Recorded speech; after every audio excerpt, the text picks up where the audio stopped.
Hey guys, welcome to Pre-Calc Unit 9 Review, Virtual Answer Key.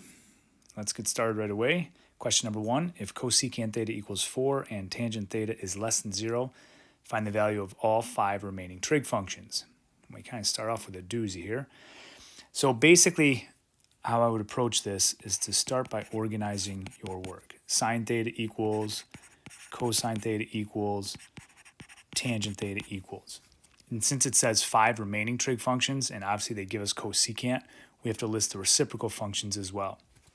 So the reciprocal of sine is cosecant, reciprocal of cosine is secant, and reciprocal of tangent is cotangent.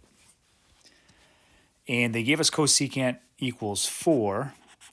I don't actually like using the reciprocal function, so once I'm given one of those reciprocal functions, I find the one we're used to dealing with. So if cosecant is 4, sine is 1/4, the reciprocal of that. So I've got 2 of them. Now I need to create a triangle. So what is this telling me? Cosecant is positive, or sine is positive. Tangent is negative. Well, that's got to be quadrant 2. So I want to create a triangle in quadrant 2.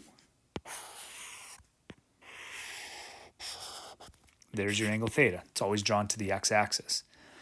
All right, so if sine is 1/4, that's opposite over hypotenuse. And before I find the other trig functions, I need to find that missing side. Well, we're simply going to use a squared plus b squared equals c squared. So 14 squared is 16. We're going to subtract 1. So that gives me 15, and then I need to take the square root. So this side down here is square root 15. I just kind of did that quickly. You could do it off on the side if you didn't follow along.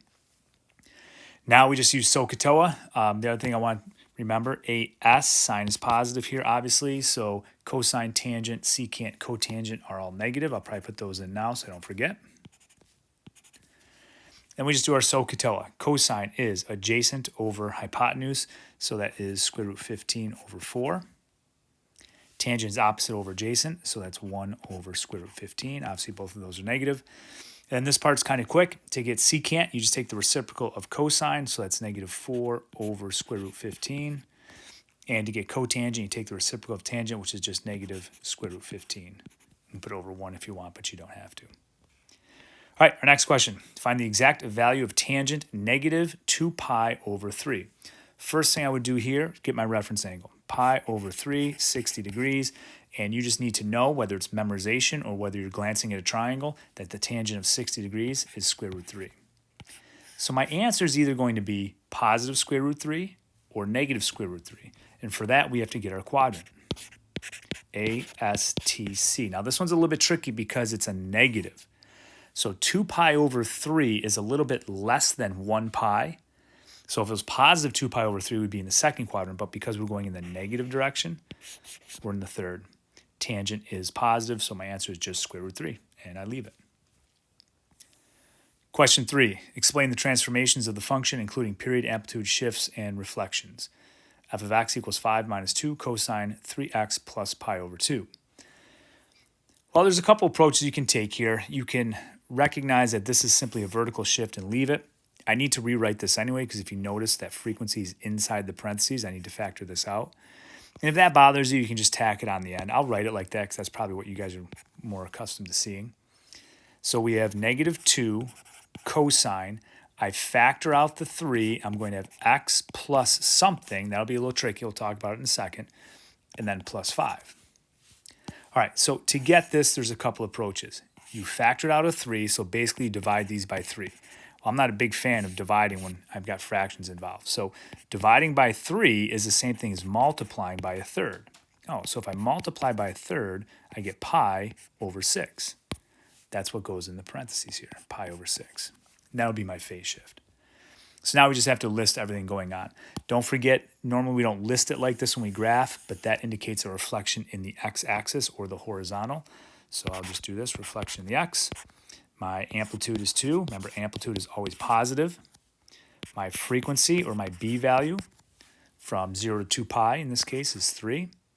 My period equals 2 pi over b, 2 pi over 3. I've got a phase shift. You can abbreviate that PS. Give me a direction and an amount. So left pi over 6.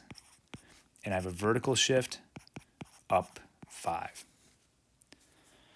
All right, so along this theme, write an equation of a trig function given the following. It's a sine curve. Amplitude is 4, period is pi, vertical shift down 2.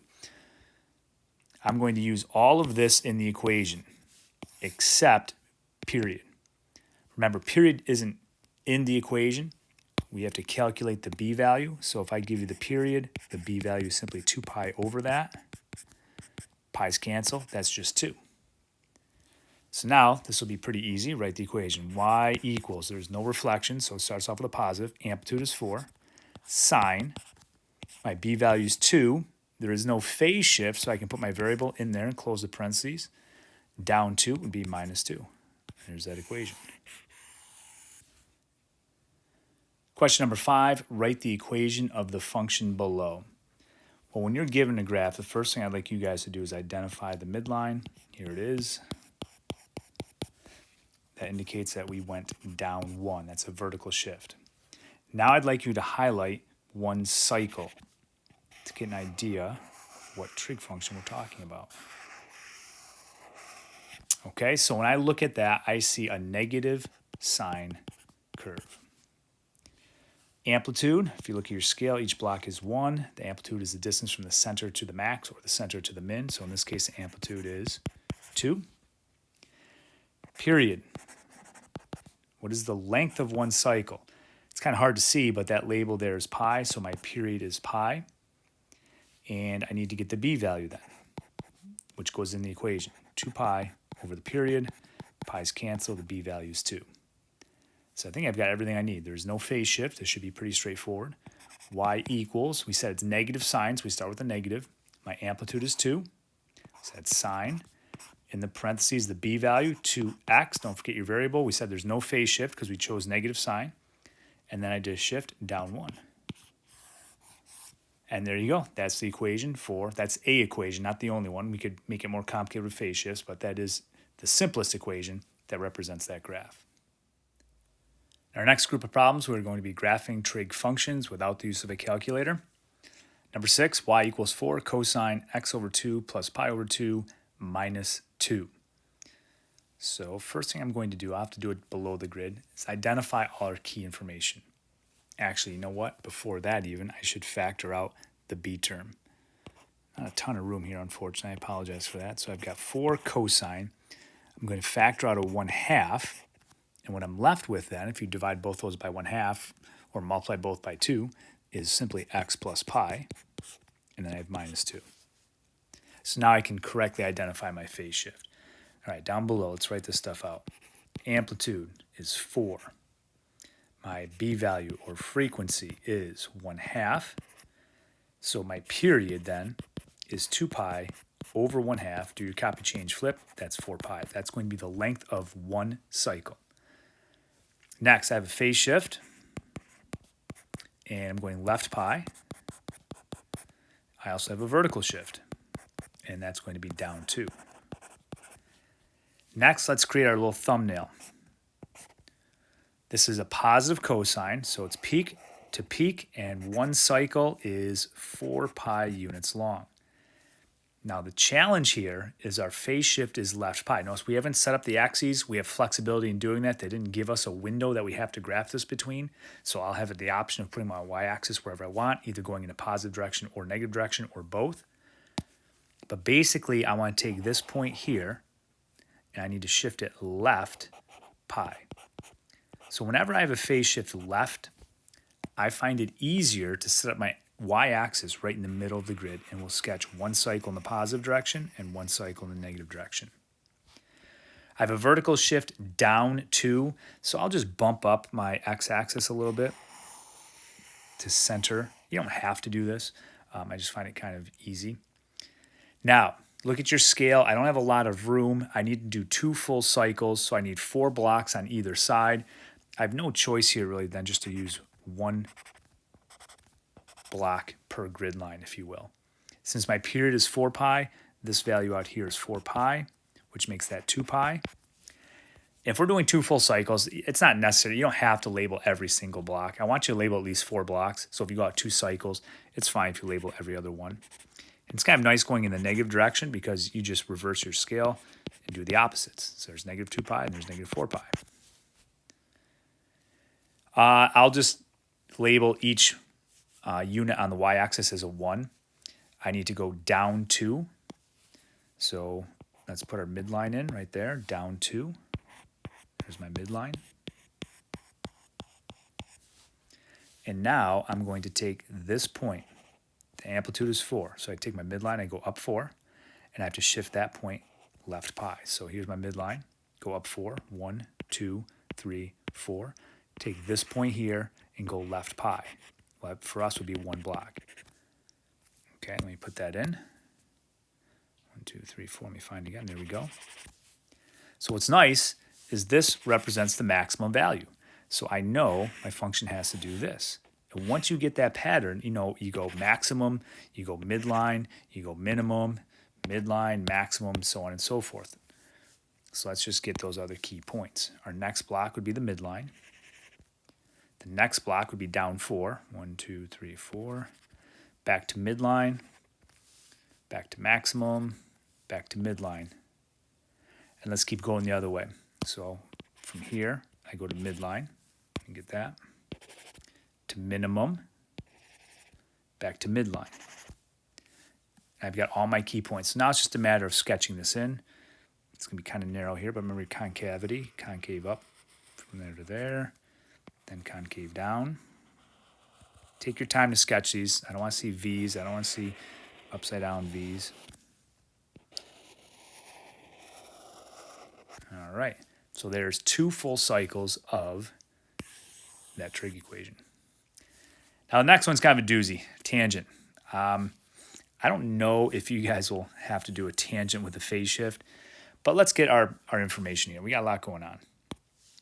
So for this one, tangent doesn't have an amplitude because it goes up to positive infinity and down to negative infinity. It does have a frequency though, or a b value, and the b value here is 1. So the period for tangent, if you remember, the period is pi over b. So in this case, it's just pi. Then we have vertical asymptotes, which are plus or minus period divided by 2. And it tells us where the first vertical asymptote is in the positive and negative direction. So our first vertical asymptotes will be plus or minus pi over 2. Now, we've got some other confusing things going on here. Number 1, we've got a phase shift. And number 2, we've got a vertical shift. We don't usually see those with tangent, but in this case, we're going to challenge you. So phase shift, in this case, is going to be right pi over 2. And our vertical shift, in this case, is up 1. Now, a quick thumbnail for tangent. Here's how it works. Positive tangent. I've got a vertical asymptote on the right. I've got a vertical asymptote on the left.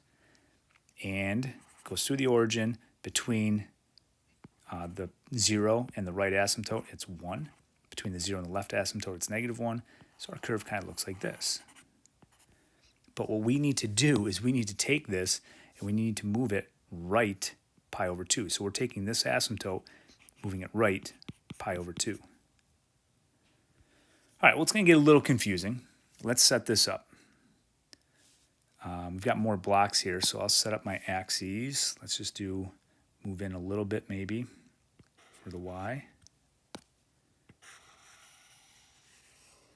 And I know I'm moving this up 1, but I don't think there's any reason to really shift this because we don't need to go up very high. My midline, all right, so that is up 1. So here's my midline now. Now normally, my vertical asymptotes would be plus or minus pi over 2, but I have to shift them right pi over 2. So when I set this scale up, notice your period is pi. Let's do this. Let's go out 2 and call that, oops, wrong color, sorry. Let's call that pi over 2. So that means that would be pi, 3 pi over 2, 2 pi. All right, so visualize this. We are taking this asymptote at pi over 2, and we're moving it right pi over 2. So this asymptote would move to here. Let's sketch that in.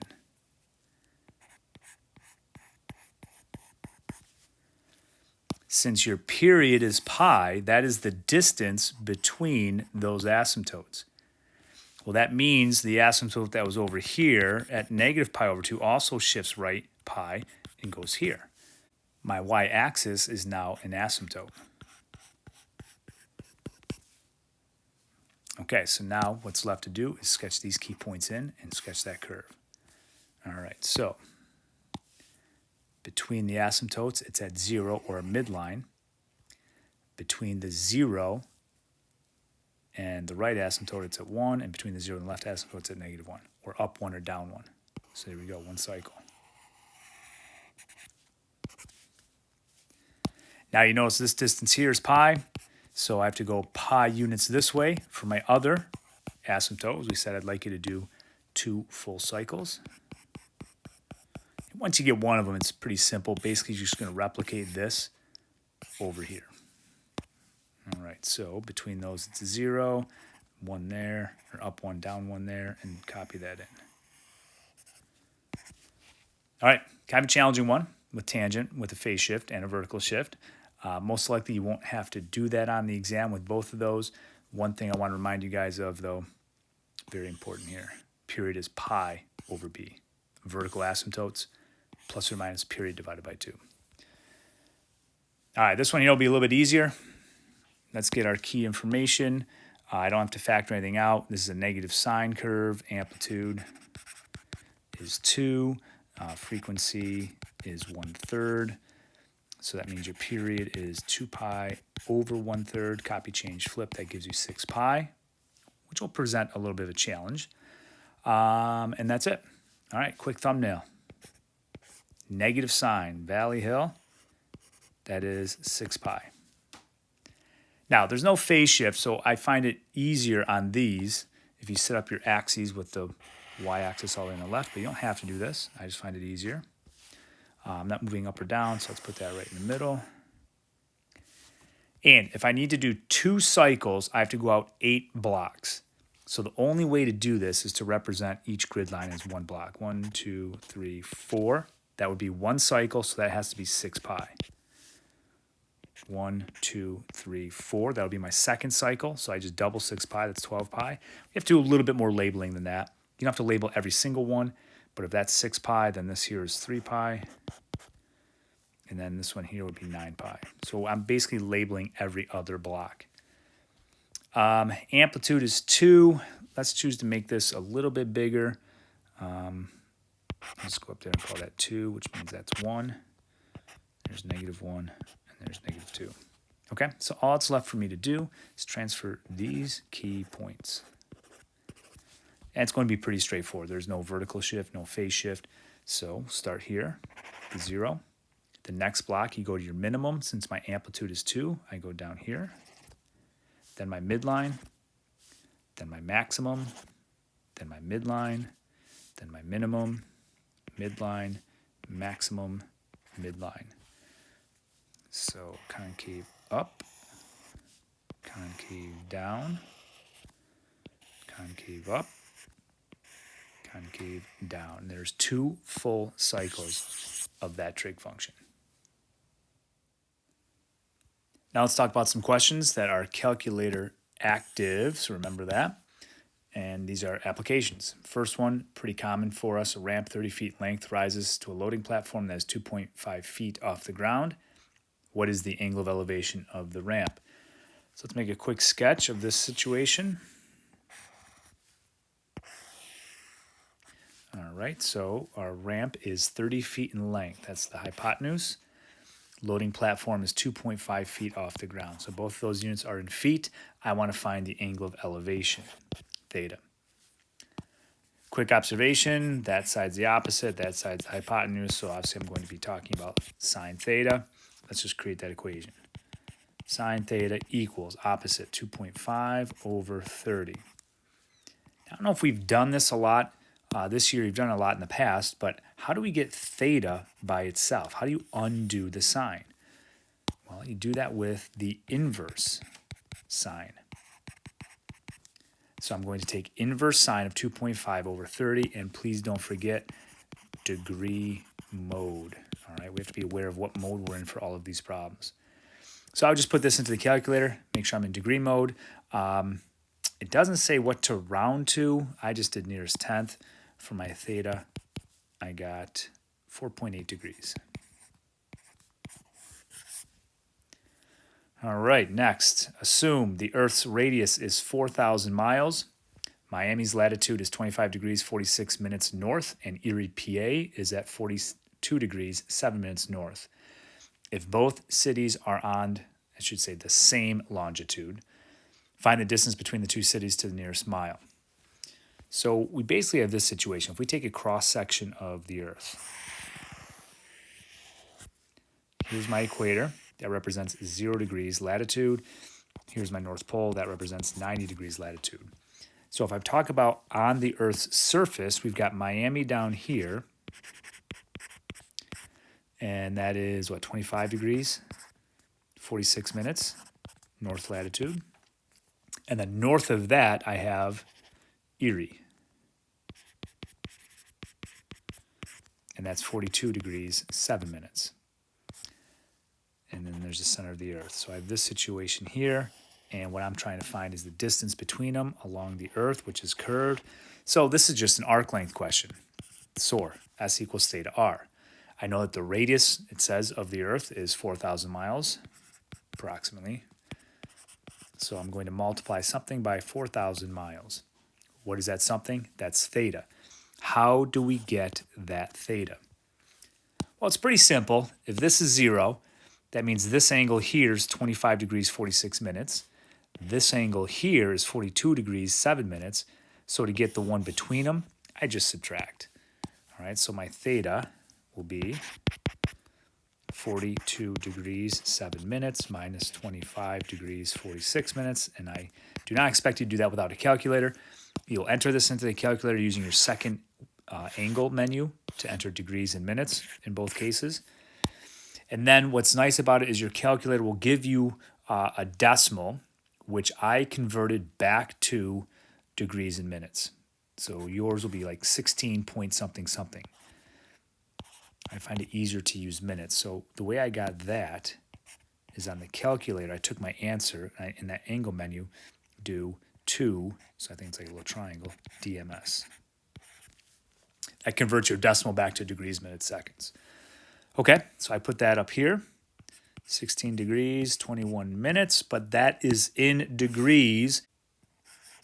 Theta must be in radians. So let's convert that to radians. How do we do that? You simply multiply by pi radians over 180 degrees. And I want to put all of this into the calculator in one shot. I'd prefer not to like convert and then bring that number up here. Let's just do one calculation. You don't introduce any rounding errors. And what I got here, it says nearest mile. I got 1,141 miles.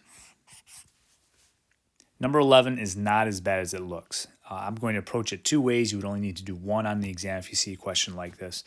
It says a company that produces a seasonal product forecasts monthly sales over the next 3 years to be S equals 23.1 plus 0.442 T plus 4.3 sine pi T over 6, where S is sales in thousands, T is time in months, with 0 being January 2005.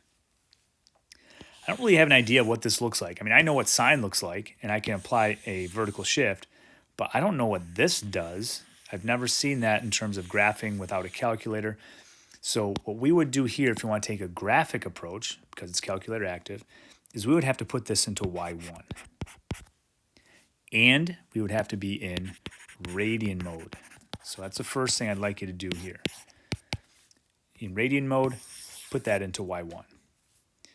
Now, the next issue is we have to set up our window. Since I'm talking about an application problem, I'm really dealing with just the first quadrant. And January 2006, well, if that's 2005, this would be 12 months later. July 2007 is 2.5 years after this. So 2.5 years is 30 months. So I need to go out to at least 30 on this axis here. So I'm showing you what I'm doing for my window. You don't necessarily have to label that. Now, that would be your X max. X min would be 0. Now I need to set my Y scale. Basically, you just need to go up far enough so that you see the whole picture. I get something that looks like this. So you want to make sure you can see that. I don't know if it'll apply to this problem or not, but you want to see every relative max. All right, so in my window, I'm not going to write it in here, but my window, I went up to 40, and that gave me enough room to see this picture. Roughly looks like this. All right, where that was 30. So now, like we said before, if you know January 2006 is 12 months after January 2005, I'm looking for where t equals 12. So what you can do on your calculator is pretty simple. You can just go right to your table and go to where the x is 12, and it's about right here. That point is 12, comma, 28.404. It just says predict what the sales are. They're in thousands, so I would just go to nearest thousand, right? Talking about sales, number of sales, whole number. So I would get 28.404 times 1,000. That's 28,404. Now for July 2007, we said it's 2.5 years. It's 2 years to January and then 6 more months. So that t would be 30. You can go to your table again, or you can go second calc and just type in value and type in an x equals 30, and it'll tell you what the y is. But that would be the very last point here if I close my window at 30. And what I got for that was 36.36. So this answer would be 36.36 times 1,000, which is 36,360. So that's one approach. That's how I did it first. But then I had some students say, well, couldn't you just plug 12 in for t in the original equation? Absolutely. Again, you want to make sure you're in radian mode, so you don't necessarily have to do it graphically. You want to make sure you're in radian mode, whether you do it graphically or algebraically. You have to figure out that this is 12, and then you just plug 12 in here and there for t. So I'd get something like s equals 23.1 plus 0.442 times 12 plus 4.3 sine 12 pi over 6 equals, and your calculator would give you 28.404.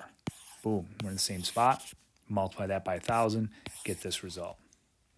And then likewise for this, but you'd have to show that substitution, right? What I just had highlighted up here, you have to show that instead of the graph. You could use the graph for both of these, but you'd have to show the substitution twice. And this one here, you just plug a 30 in here and in there. Make sure you're in radian mode. The last problem in this review, we get to talk about linear velocity and rotational velocity. It says the radii of the front and rear sprockets of the bicycle below are 4 and 2 inches respectively. If the radius of the back wheel is 14 inches and the cyclist is pedaling at a rate of 1 revolution per second, find the speed of the bicycle in feet per second, miles per hour. So it doesn't say, when it says speed, we're assuming linear velocity, especially when you look at these units here. So quick reminder, linear velocity is equal to our rotational velocity times the circumference.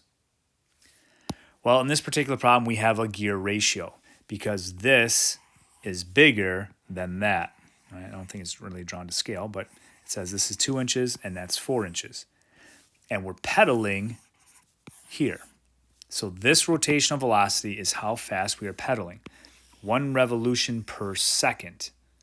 So RPS, we don't really talk about RPS, but let's write that down. This rotational velocity is 1 RPS. Okay, which might be good in the first example because it says feet per second. All right. So our conversion will be a little bit easier. But this is bigger than that gear, and they're attached by the chain. So these linear velocities have to be the same, but the rotational velocities will be different. If this is bigger, the smaller one has to spin faster. So remember this concept. Smaller always spins faster.